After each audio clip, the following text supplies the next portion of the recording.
Alamak, Trump nak hantar Elon Musk balik ke negara asal di Afrika Selatan? Biar betul. Trump baru-baru ni dia buat satu kenyataan panas lah, iaitu dia akan bagi pertimbangan untuk menghantar Elon Musk balik ke negara asal dia, iaitu Afrika Selatan. Sebelum ni bukan main baik lagi dia orang ni. Trump siap bantu untuk jualkan kereta Tesla lagi. Apa cerita sekarang ni? Semua ni berlaku lepas Elon Musk kritik undang-undang cukai dan juga bajet Trump yang didakwa akan meningkatkan hutang negara Amerika Syarikat sebanyak 3.3 trilion US dollar dalam 10 tahun yang akan datang. Bukan itu sahaja, Trump juga mengugut, dia kata dia mungkin akan menggunakan Department of Government Efficiency ataupun DOGE untuk menyiasat semula kontrak kerajaan bernilai berbilion-bilion yang syarikat Elon Musk dapat. Maksudnya, satu jabatan kerajaan yang pernah diketuai oleh Elon Musk ni mungkin akan digunakan untuk lawan balik Elon Musk.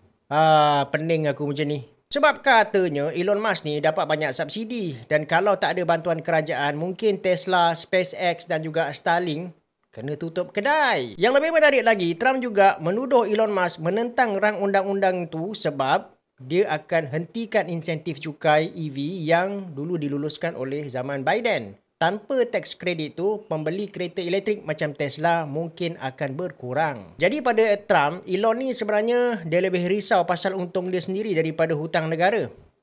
Betul ke? Elon Musk pula tak duduk diam. Dalam masa 30 minit lepas Trump post dekat dia punya social media, Musk pula balas balik dengan kata-kata tajam, "I am literally saying cut it all now." Maksudnya, dia setuju semua subsidi termasuk yang syarikat dia terima patut dihentikan terus.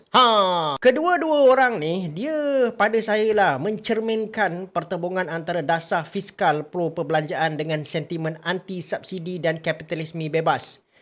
Dalam dunia pasca 2024, bila dua personaliti sekuat ni bertembung, impaknya boleh gegarkan pasaran saham dan dasar kerajaan sekali.